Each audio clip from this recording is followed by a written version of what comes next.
Hello and welcome to our AxonOps Kafka Masterclass, next level streaming operations, where today we will be featuring Kafka monitoring and operations in action with the live Q&A as well. Now, my name's Steve Benton, and I lead the community and customer engagement here at AxonOps, and I will be your host for today's masterclass. Now, as mentioned, today's session will focus on how AxonOps can help you monitor and operate your Kafka environment. We'll cover unified Kafka visibility through dynamic, customizable dashboards that bring metrics and logs together in one place, all important, along with the broader monitoring and operational capabilities that AxonOps provides. If you've just joined us, we've just got going, so you've not missed much. But to host a masterclass, we need a master or two. And today we have two joining us. So let me introduce them. We've got Carl Sorensen, Senior Architect at AxonOps. Welcome, Carl. And we've got Sergio Rua, Principal DevOps at AxonOps as well. Welcome, guys. Great Hello. to have you with us. Thank you. Right, now we are going to be hearing a lot from you today, but before we dive in, could you just give us a little bit of introduction about yourselves? And we'll start, Carl, with yourself first. Yeah, sure. Hi, everyone. I'm Carl. I am a senior architect with ActionOps. I'm responsible for a lot of the integration work of Kafka into the ActionOps platform. So I've been in IT for 35 plus years now, and I've been using Kafka for over 10 years now, since 2015, the 0.09 release back in the early days. That's Thank you, great. Carl. For myself, I'm Sergio. I'm a principal DevOps. So I've been working for the company for quite a few years now, and in IT for 20 odd years.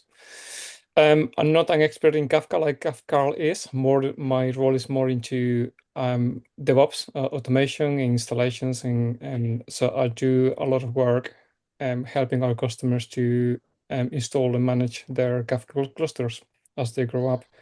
And when I run into a Kafka issue, I ask Carl.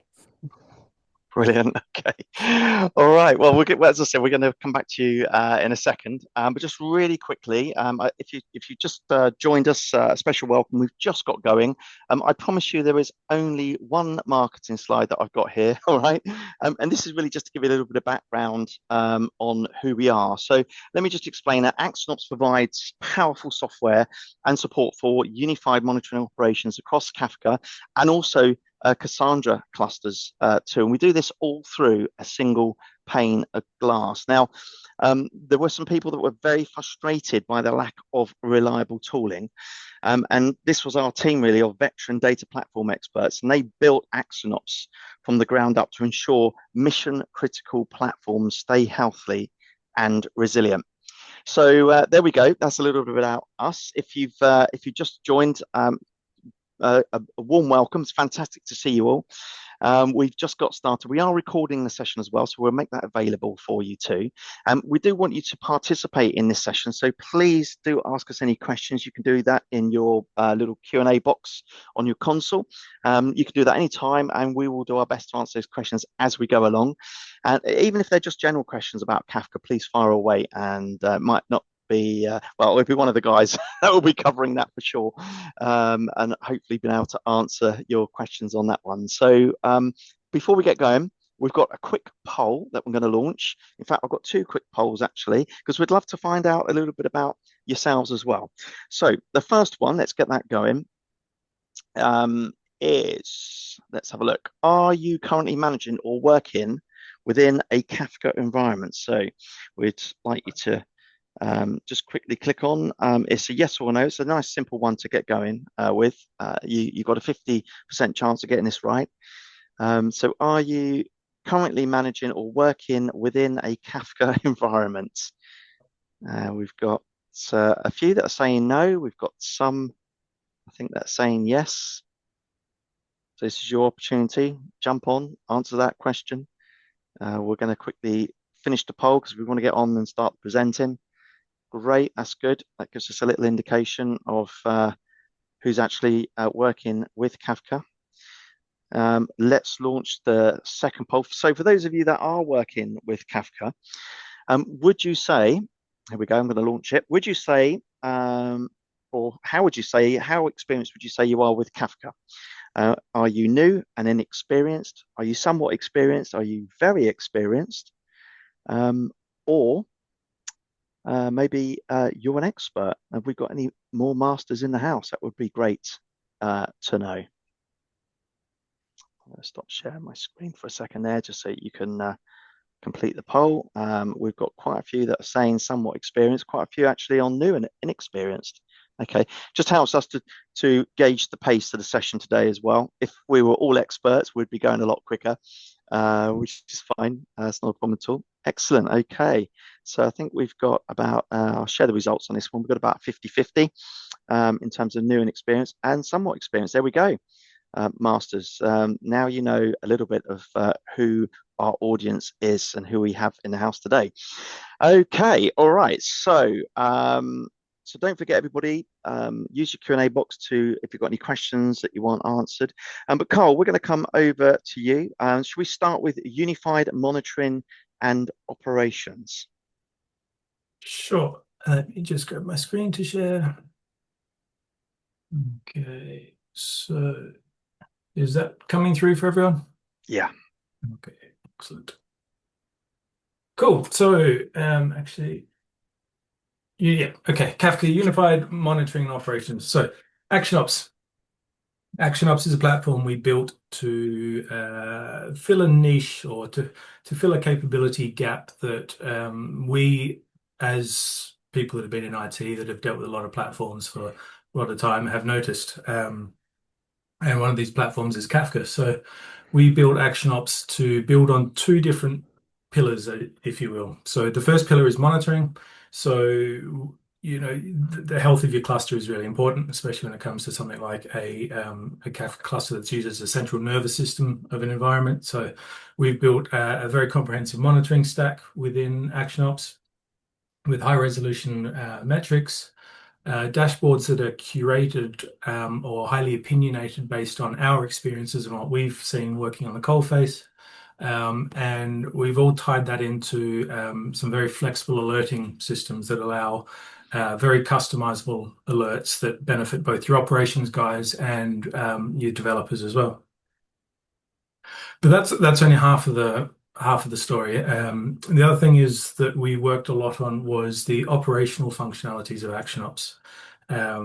What we often found with a lot of these toolings, there are a lot of great open source tools out there that can do a lot of different things, but what we've often found is that a lot of these tools do some of the things, but not all of the things. So you end up having to have a Swiss Army knife worth of different tools. So creating topics is through one thing, managing ACLs is through another thing,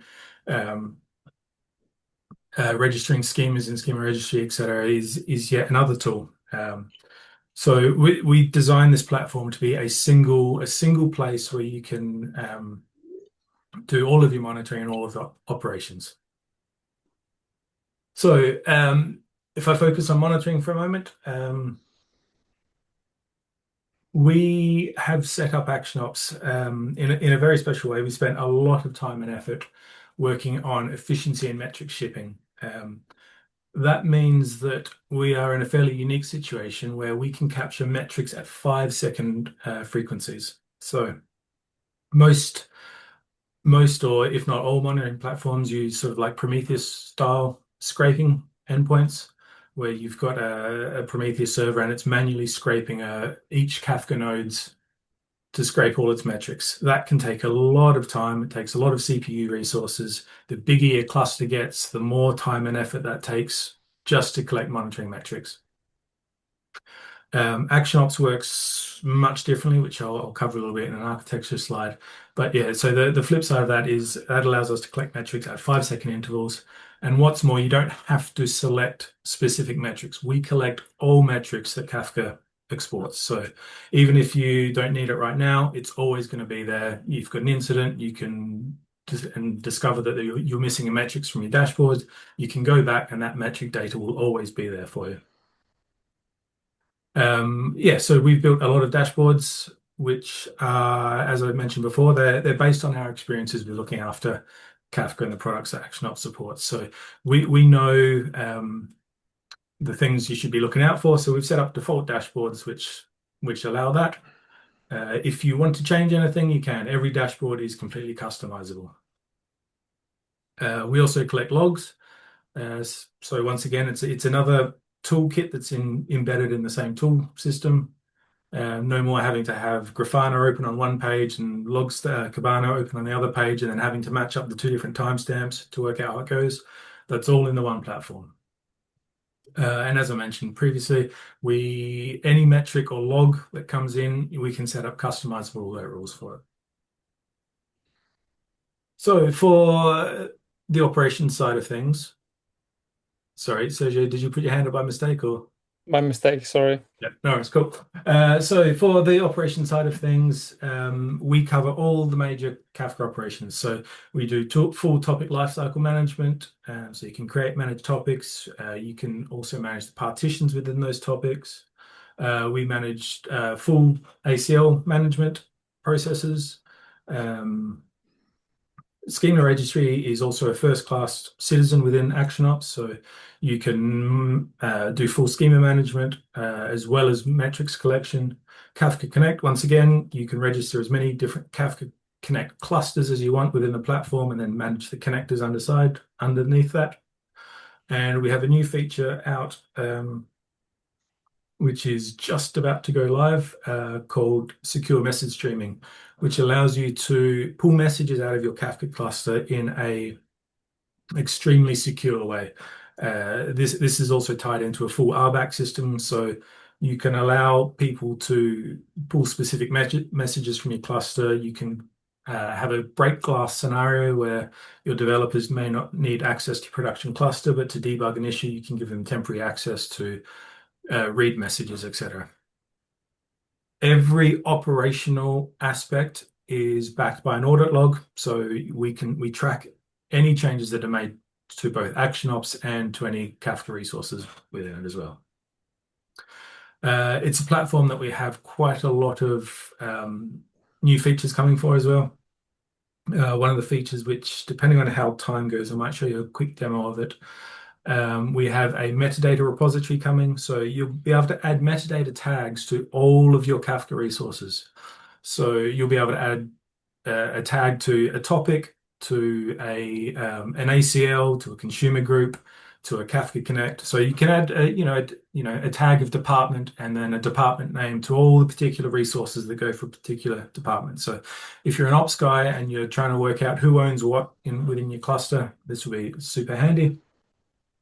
We've also got automatic rebalancing platform coming. So because ActionOps has a huge amount of information about your Kafka cluster, it can make intelligent decisions as to where all the partitions need to reside within the cluster. It can automatically detect hotspots and shift data or partitions away from that to spread the load evenly. We also have drift detection, which is almost ready, which will track and monitor the state of your cluster. And if any changes happen to the cluster that doesn't happen through the ActionOps console or the ActionOps APIs, it will trigger an alert to indicate that something's changed, someone needs to investigate. So a very handy auditing function. Why we've done this is because we want to build a control plane for these platforms. So, and by doing that, we front everything with an API. Everything within ActionOps can be API driven. So your entire cluster can be controlled via APIs. You don't have to run CLIs. You don't have to run REST calls or individual REST calls. It can all be controlled via the API or through our interactive console. We have Ansible repos and a Terraform provider, which is both in GitHub. So if you want, you can go, you can check it out. So everything we do is really open with our interactions within Kafka. And then the other side of this masterclass is talking about Strimzi. So Strimzi is also something that that can be controlled by infrastructure as code. So if you combine Strimzi with ActionOps, you have got a full end-to-end infrastructure as code solution for a Kafka cluster.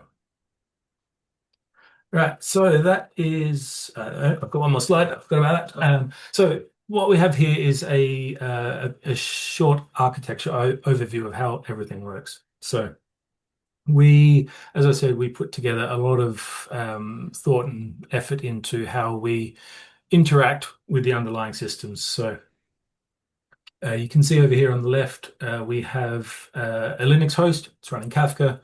You've got a JVM there, which has an embedded Java agent. On the same host, you then have an action agent, which is it's a very lightweight Go application.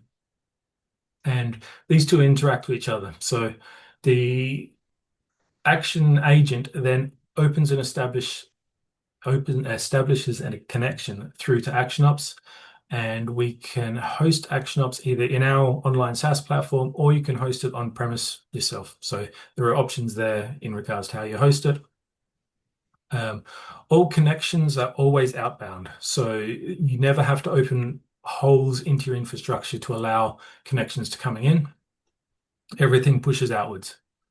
The only slight exception to that is the secure message streaming system, which I'll cover a little bit in a minute as well. And that allows you to stream messages, but those messages never ever leave your network. Even if you're on our SaaS platform, your web browser opens a direct connection up to an agent.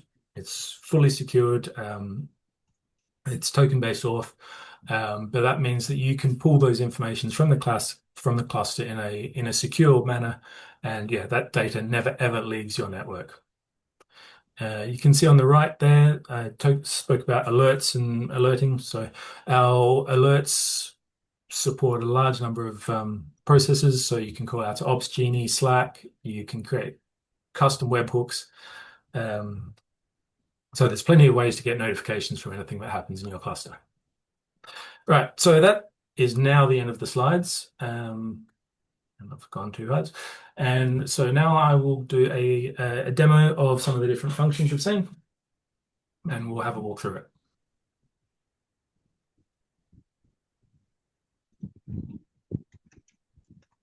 Just while you're doing that, Carl, just to remind everybody, please shoot through your questions. If you've got any questions at all on what we're covering or Kafka at all, we'll do our best to help. Thanks. Okay, so welcome to ActionOps. This is one of our clusters in a demo environment running on our SaaS platform. This is actually a Strimzi cluster as well that we built out. So it does work perfectly fine with Strimzi. It also works perfectly fine with virtual machines, physical machines. It works with Confluent Kafka as well, if anyone uses that. So it is entirely independent of the Kafka environment you're using. Right, so the first thing you see is the overview here. This is just a nice clicky thing where basically the general rule is if it's all green, it's all good. So each one of these little dots represents a node in your cluster. And you can see here some basic information about it. These central dots here are rack indications. So if you've got a multi-DC or a multi-rack cluster, you can see how it's spread across your infrastructure. You've also got a list view here which displays all of the nodes in your cluster. So you can see here we've got a cluster which has quite a few connect nodes. We've got, what have we got? Six brokers here, and it's craft controllers and a schema registry instance. So they all report in, and as always, green equals good. So very quick snapshot of the health of your cluster. It's worth mentioning as well, Carl, in the graph view, it's not just clicky. So if you've got one of your nodes down, it will appear in red. You can easily identify in which rack and it's the problem. Yeah, cool. So I thought I did mention that, but I think I skipped over a bit. Yeah, cool. So now I spoke about the metrics dashboards and the monitoring. So these are the dashboards that we have created here to provide an information into your cluster. given the time, I'm not going to go too much into them, but I'll just reiterate that we, as I said, these dashboards are built on our own experiences. So we like to display the information in a way that's useful, but all of these dashboards can be moved, they can be edited, they can be added to. If I show you a quick, if I add a new row here quickly, and then add a panel,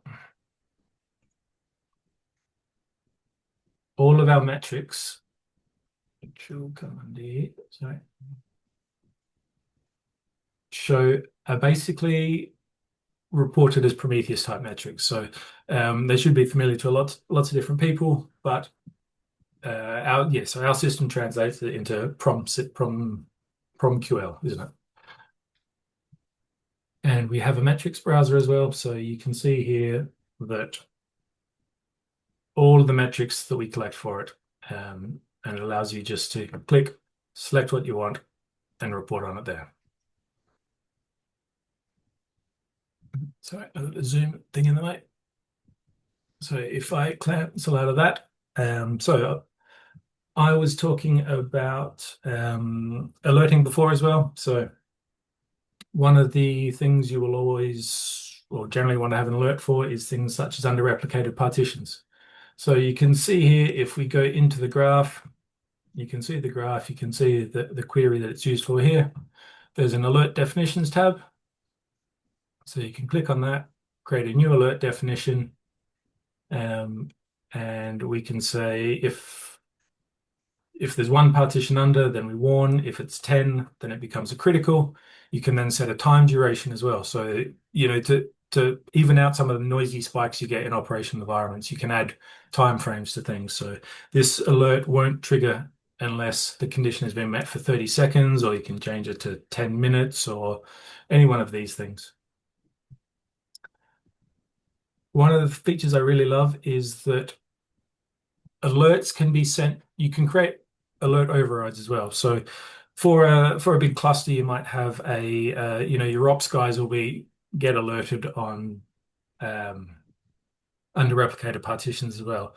But you might also want to have developers or other interested parties. So you can add alert overrides. So depending on the condition, you can then create a new alert that will go off to an email or a Teams message or something along those lines. So it doesn't just have to go to like a PagerDuty type system. You could always just send an alert off to a Slack channel or something like that as well. So a lot of these dashboards are built with what I like to call canary metrics at the top. So the boxes at the top that provide some fairly high level information. Once again, green is good. But these are generally the metrics that you want to, the basic health metrics of your cluster. But for all of that, you can also then start drilling down as well. So if we want to look at the thread utilization for the network processor idle percentage, this cluster is fairly idle, so that's looking quite healthy. But that's one of those big metrics you want to look at. Some of the more obscure ones, like the fetch purgatory, sometimes quite useful for working out if your cluster's overloaded. You can go in there. You can look at particular information on topics. So you've got a bunch of filters up here. I think I have a topic called traffic generator. So I can select a topic if I want to see metrics just on that. So I can get quite detailed metrics on that one in there. We've got things like Kafka requests. So this is like the request libraries. And we had this particular graph came in quite handy for clients the other day who actually use Confluent Kafka, and one of the client protocols has been deprecated as of Kafka version 4, and we're able to pull up the client version information, which is the clients that talk to Kafka advertise the version information. We could work out that some of the clients that we're using wasn't actually going to be compatible with the version of Kafka they wanted to upgrade to. So we're able to identify that before it happened and address it before it happened. So we also track Kafka Connect information. Not Kafka Connect, sorry, Kafka controller information. So we support Zookeeper as well, although there's not too many of those left these days. There's still some legacy-based models and craft controllers. We support Kafka Connect as a first-class citizen as well. So all the metrics are collected in here. We've got a number of connectors running. We support schema registry as well. Once again, as a first-class citizen, so all the schema registry metrics can get reported in here.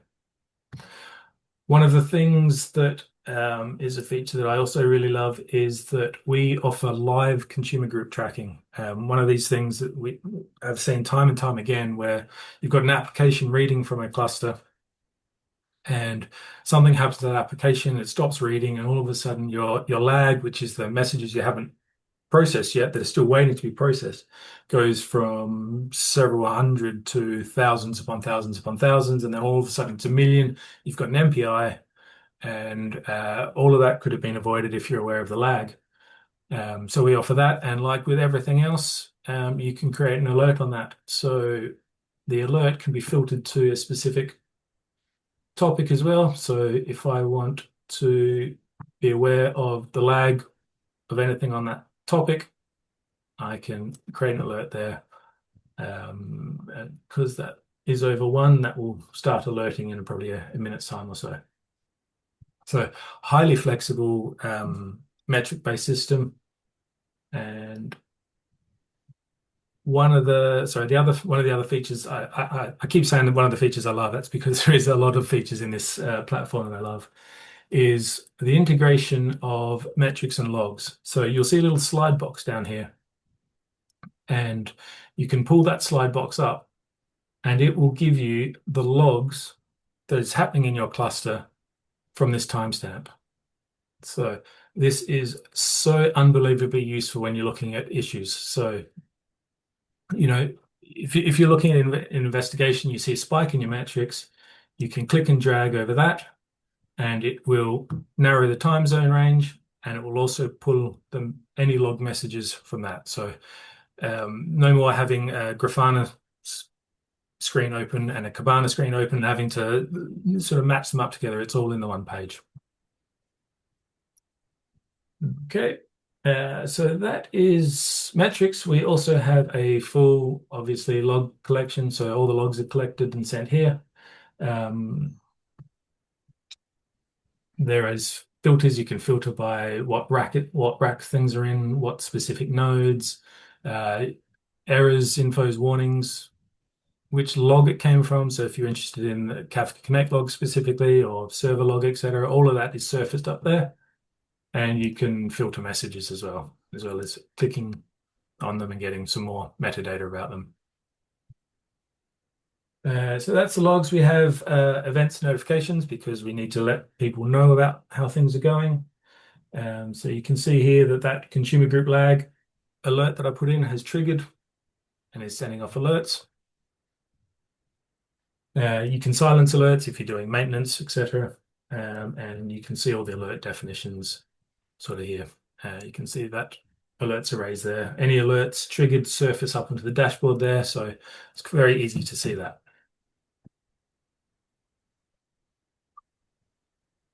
One of the other things you can do is create service checks. So this gives you the ability to create metric or alerts that aren't based on metrics as such. You can create HTTP health checks, TCP checks, or even you can create shell checks. One of the common shell checks we use everywhere is certificate validation. So you can run a shell check that will run regularly, and it will validate that the certificate on your Kafka cluster is not expiring soon. Because I'm sure everyone has had situations where certificates have expired and things have gone pear-shaped quite rapidly. So once again, this helps you to avoid common problems like that. So that kind of covers the monitoring side of things, which is half of what we do. And I'm looking at the time and realizing I'm talking too much. So I will go into Yeah, you're all good, Carl. We're doing all right. We haven't had many questions coming in, but if there are questions coming in, then please please shoot them in, and we'll do our best to answer them. But yeah, we're doing okay. Cool. All right. So operations. So operations is the other side of things. We're looking after a Kafka cluster. As I mentioned before, we have full topic CRUD functions. So create, update, delete. You can see all the topics I've got here, including the Kafka Connect ones. It hides the system ones by default, which you might recognize. Or anything that starts with an underscore is a system topic. You generally don't want to play with that too much. If I click on a traffic generator, for example, you can see all of your configurations on your topics here, of which there is quite a lot. You can also see where the topics come from. So the source here is where has the topic come from? Is it default inherited? Is it a default topic? Is it inherited from the broker, like this one here, the min in sync replicas? Or is it a dynamic topic configuration? So a dynamic topic configuration means that it has been manually changed. It's not defaulted. So you can use this to work out, is your cluster in a standard state, or has someone been playing with things, etc., or is it just the way it is? You can edit a configuration from here. So if I set the retention milliseconds from what's that, 5 minutes to something a bit larger. Actually, I won't change that. Let me change min in sync replicas. I'll change that from a current version of 2 to a current version of 1. And then after a moment, that will change to dynamic topic configuration. So you can see that I've made a change manually to it, or ActionOps has made a change to it, or even someone via the command line, or someone's got access to your cluster. You can see that that's been changed. From here, you can see the partitions. So you can see the partitions in the replica set. So this particular topic has 2 partitions and 2 replicas. So you've got your primary partition, or your partition leader, and then one of your replicas there. From here, if we want, we can actually change that around. So we can set what brokers we want the partitions to be on. We can move them around. We have a feature that's releasing imminently, which will allow you to dynamically increase or decrease the replica set. So it will literally be a case of telling it how many replicas you want, and it will plan a movement of all those partitions, and then it will allow you to click apply, and it will then move all those partitions around as required. There's also in the same release, it's coming, in fact, probably this week, I think. There'll be an option here to set the partition number, so you'll be able to change it from 2 partitions to 8. Click it, and it will automatically create all those partitions and then report back on the process. You can clear the topic, so not something you often do in production, but for development clusters, you want to just get rid of all the data in it, you can clear that out, or you can obviously delete it there as well. You can also see from the tab here which consumer groups are consuming from the topic and what stage they're up to. These are all happy on their lags. And you can see any ACLs that are relevant to that topic as well. So a lot of information in here, and a lot of functionality in there as well. You can see the brokers as well, as you'd expect. You can click on the broker, drill into it, get all the details. Once again, there is a lot of different configurations. Everything's filterable. You can search, etc., look for values.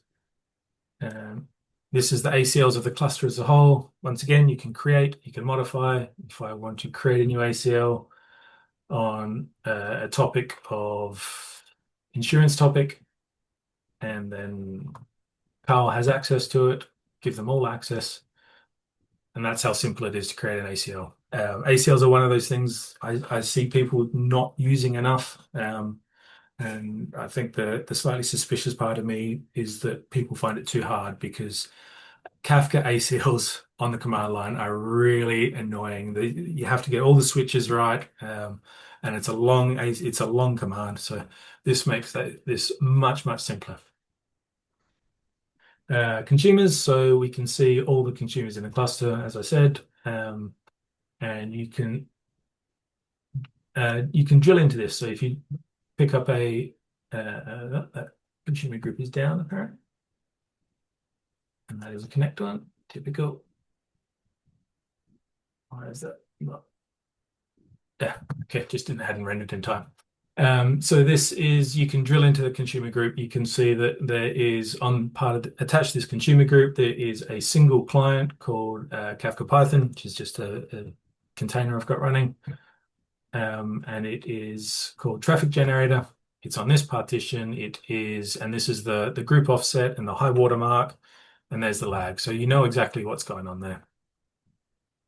You can also modify the offsets here. So with Kafka, the group has to be down before you can do it. But if you want to reset consumer group offsets, you just shut the group down, click on the offset, and then you can reset the topic offsets. We have full support for Kafka Connect as well. So there's 3 different clusters running in here. You can click on a particular cluster. You can then see all the different connectors that are running in Kafka Connect. You can see what plugins are available on the connector. You can then open a connector and you can view the configuration there. So you can see what it's configured as. You can see how many tasks are attached to it. You can restart individual tasks. You can pause connectors, stop connectors, or delete them up there as well. I should point out as well that in ActionOps dashboard here, there's multiple roles as well. So I've got the full admin role, so that gives me the ability to do all these stop, starts, creates, deletes. We've also got read-only roles, so you can give it to your developers or ops staff or something that don't need to be making changes, but might still want to be digging into things to see how they look. We have schema registry support as well, so you can click into here and you can create a schema if you want. It supports JSON, Avro, protobuf, all the kind of usual stuff. You can click into a schema to see it, and you can also post from in here a new version of it if you want. So I could change that schema, add a new field, and then create, and it would create a new version for it.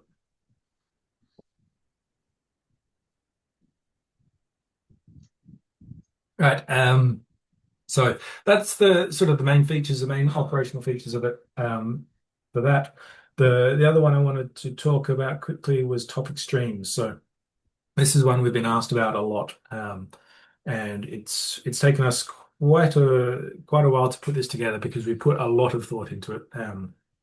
Because our platform can be hosted on either SaaS or on-premise, we really wanted to have a secure way of doing this.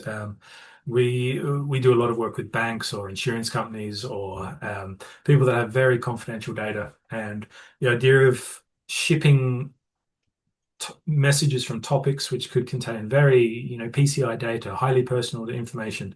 We don't want that leaving the network in any way, and they don't want that either. So we've come up with a system whereby you can connect in here and it will open a direct connection from your browser directly to an Action agent node. If you're in a cloud environment or something like that, you'd probably want to route it through a load balancer, simple TCP load balancer. But it allows you to have a look for a topic, traffic generator. We can connect to that topic and then we can start pulling records directly from that topic. So this is just a lorem ipsum generator. But you can see here we pull in the data. We've got the timestamp, we've got partition information, the offset, any headers in there. We support full schema encoding, decoding from it. So if the message is schema registry encoded, it will do the decoding on the fly and display the message. We allow you to do regex filtering, which applies before the message is sent to you. So rather than having to pull lots and lots of data back if you're not sure what you're looking for, you can set a regex filter and it will only return those records that match it from the agent side of things. But then again, we've also got a light filter here. So if I want to, of the messages that have returned, I can just do a search for ipsum and it will return there. So super handy for developers or break glass scenarios where you want to find out what's going on in there. If you want, you can pull it as an actual stream as well. So if you don't want to just pull it messages, you want to see what's going on there, that will just go forever and ever. Let me stop that. You can specify partitions. So if you know whereabouts the message is, you can specify a particular partition and then an offset. Go to a particular offset, give me 5 messages from that offset if you want to see the context of what's happening around there. Very shortly, we'll have a feature that will allow you to specify a timestamp as well as an offset. So you can say if this message hit at 16:43 today, that's where we get it from. So there's that. This is all focusing on security once again. This is all backed by a full RBAC engine as well. So what you can do is if we've got a person that would normally only have read-only privileges, you can then extend that privilege with an RBAC check afterwards. So I go back to this page. You can specify what topics this person has access to, whether or not they're a user or a group or a single sign-on. So we support LDAP as a back-end authentication. We support SAML. We support OAuth. So you can specify a token membership group, and you can specify that and then give that to them, give that permission to them. So once again, people, it's least access privileges. So only people that need access to that potentially controversial, not controversial, potential important data. Only the right people have access to it. And as soon as anyone accesses a stream, it is an audit event created. Who's accessed it, when they accessed it, and what timestamp they accessed as well. So I think that's it. I think I've gone over slightly, but that is the main features of ActionOps for Kafka. All right, I am going to switch back to the slides, but I think it is literally just a Strimzi demo now.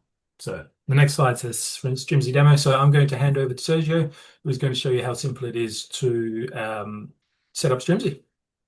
You're gonna go into the next slide first, and so I don't have to share it. Yeah. Great. So just a very quick intro to why we want to show Strimzi. So we quite a lot of our customers now they prefer to run their Kafka clusters on Kubernetes. Kubernetes is very popular now for it. And out of Kubernetes, the one that is stand out the best is Strimzi, which is very easy to use. Strimzi gives you quite a bit of operations, so it can manage your cluster much quicker, much cleaner than using, for example, Ansible. And you don't have to worry about configuring your operating system, security, some of the parts of the security. And it's a lot quicker and better in many ways for scaling and drift management and some other bits. So what I want to show you very quickly is just how easy is to deploy a Kafka cluster with AxonOps using Strimzi. So I'm gonna share my screen.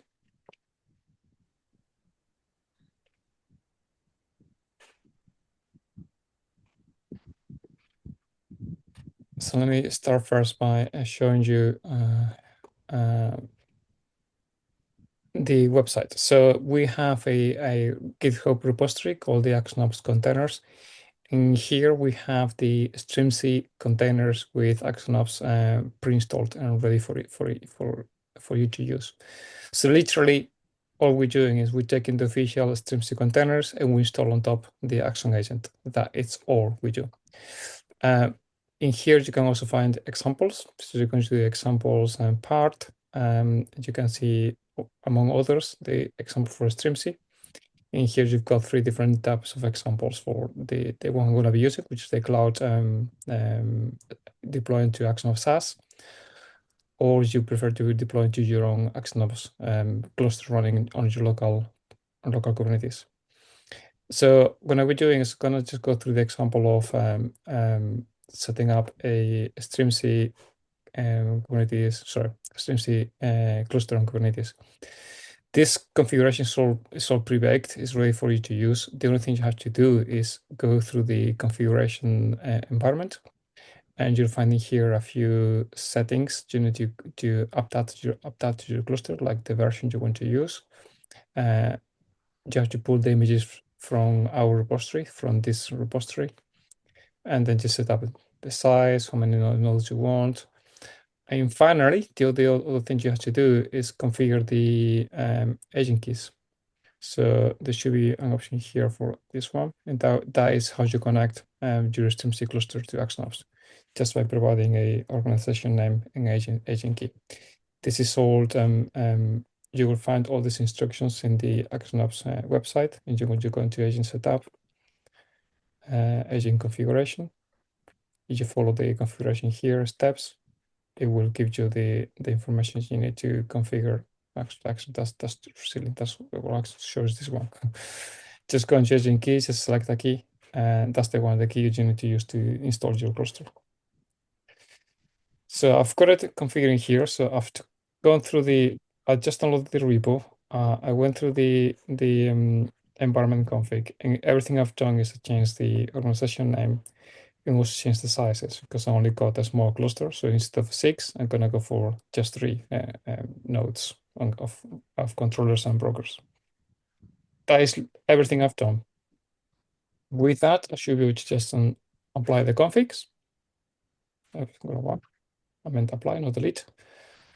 Apply the configs, and then it will wait for a couple of minutes. You should start deploying the cluster. So you can see it's already kicked off the connect nodes, and now it's going to start building the rest. Shouldn't take very long, but if you can also see it, you will be able to see them as well. As soon as they come up, they will show up in the cluster. So Masterclass cluster. So yeah, the 3 connect servers are already up and running and connected to AxonOps. You see how quickly it was. It just literally applying the YAMLs, and everything connects straight away. And we'll see in the graph view as well how each of the nodes are starting to connect. Obviously, the first time they connect, because some health checks haven't run, and they may appear as red in here, but then they clear, like it just happened now. So this is the advantage of using something like a Strimzi. If you were to do the same configuration to create a 6-node, 3 brokers, 3 controllers, Kafka cluster using VMs or bare metal, it will take you way longer than deploying it through Strimzi. That's why I like it so much. And yeah, that's it, really. This is up and running and ready to use. As soon as they clears all the alerts, I was saying it because the first time there's no logs, so it's but those they will clear out in a few minutes themselves. And it's ready to use. I can go into topics now. I can start creating topics if I want to. So let's create topic masterclass. That's it. So it took me 30 seconds to build a cluster. That's all the thing I wanted to show, really. So unless there are any questions. Very good, Sergio. Well, we're still waiting for some questions coming in. So if you've got any questions, audience, please shoot them away. We've got one more thing very important to share with you. Then we'll come to any questions if we've got any questions that have come in. Before we do, I've just got a couple of quick polls. Make sure you're all on the polls today. So let's launch our next poll. And the question to you here is, look, we've shown you some really good things today about AxonOps and what you can do around the monitoring operations. But you might want to just, test this out yourself and maybe evaluate yourself. So if this is something that you'd like to do, if you'd like to click yes, if you want to evaluate that, we can arrange that for you. Maybe it's a no, or maybe it's a maybe. There we are. So if you're not sure, you can stick maybe on there. But if you like what you've seen today and you'd like to test it out, then hit the yes there. I'm going to give you a few more seconds before I end the poll. 3, 2, Oh, we've got a few more coming in now. Some yeses, a couple of maybes. Okay, that's good. Excellent. All right. So let me, we've got 33% have said yes. 67% have said maybe. So we've got no on the nose. So that's good. Excellent. All right, I'll end the poll there. Last poll, and then I've got one more thing to share, and we're going to let you go. But the last poll is maybe some of the things that you've seen today, in your environment, you would like a little bit more one-to-one support. Well, if you would like that additional support, we've managed to arrange that for you, very, very complimentary of AxonOps. So if you'd like to take advantage of that, hit yes. If it's a no, hit no. Maybe the timing's not right at the moment. There's a lot going on, and maybe in a couple of months' time, it might be helpful for you to come along. And we normally give up to 1 hour for these sessions. And as I said, they're all complimentary, but it gives you an opportunity just to talk a little bit about your environment, what you're trying to do, maybe some of the challenges you've got, some of the things that you want to make a little bit better, and see if we can help you with that. So I'm going to give you 3 more seconds, and then I'll close the poll on this one. So we go 3, 2, 1. Any others? Any more? Okay. End that poll. Brilliant. Lovely. Well, I appreciate all your input. It's very good. And of course, for all of your time as well. As I said, I have one more important thing just to share with you. So just let me share my screen, and you can see here. Hopefully, can you see my screen? Does that come through? Yeah, it has now. We wanted to just, before we wrap up, just give you a few reminders, some quick announcements of what's coming up. And by the way, feel free to scan the QR codes on the side. You should be able to see them there on the screen that we're sharing. They will take you into the additional resources we've got. And also, we've got some upcoming events and events on demand as well. So the first one up, just really quick, is our next masterclass. We'd love to see you again. We'd love to have you back.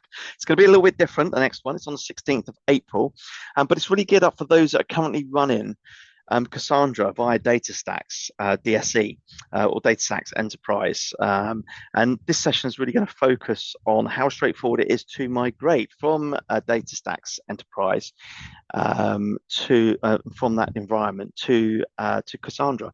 And we're going to show you how easy and simple that is for you to do. And we're also going to we're going to be joined by one of our customers as well, who's actually done that, and they're going to tell you their experiences of doing that. So that's coming up 16th of April. Come along. You can register now.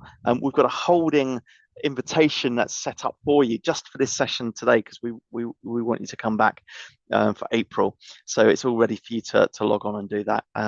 You can also, if you like what you've seen today, many of you have said that you want to try it out. You can do that. Here's how you can do it. You can get up to 3 licenses across 3 of your Kafka nodes. All you need to do is scan the QR code, and it will take you onto our website, and you'll just go through a registration process. Pretty simple, but it gives you that full capabilities up to 3 nodes. As I said, you can book an expert as well if you'd like to do that. And we've got masterclasses on demand, which are masterclasses that we've done before. And if you want to see any of the ones that we've done, then you can do that on demand. And of course, not forgetting the AxonOps Strimzi Kafka. So you'll see this is down on the bottom left there of the screen. This is a repository that provides custom Strimzi Kafka container images with integrated AxonOps monitoring and observability components. Observability even components, all right? So and a lot of that you've seen today when Sergio has been sharing with you. Okay, well, look, guys, I think we're just about there. We're pretty much on time. Just before we do close, I always like to give our masters the final say of the day. So, Carl, Sergio, any final comments, anything that you'd like to finish with on our session today? Not for me, but I do encourage people to give it a try. It is a good tool set. Yeah, same for me. Kafka can be a bit scary, but give it a try. Let us know if you got any issues. I'm sure we can help. Great. Okay. Well, don't forget, everybody, we have recorded the session. We will get the recording out to you probably over the next 3 or 4 days. You'll have that, and we'll get you the invitation out as well to the next webinar in case or the next masterclass in case you didn't get that earlier on. So just to close in, I think that's just about it, really, isn't it? From all of us, all it remains for me to say is a huge thank you to Carl and Sergio for sharing their insights and all that deep knowledge. That's really good. So we really appreciate that. And of course, thank you to our audience as well for joining us. We hope the session was helpful. Stay safe wherever you are, particularly if you're out there in an area that's having some conflict at the moment. We hope we will see you again in April. Until next time, take care, stay safe, and it's a goodbye from all of us here at AxonOps. Thank you very much. Thank you all. Bye.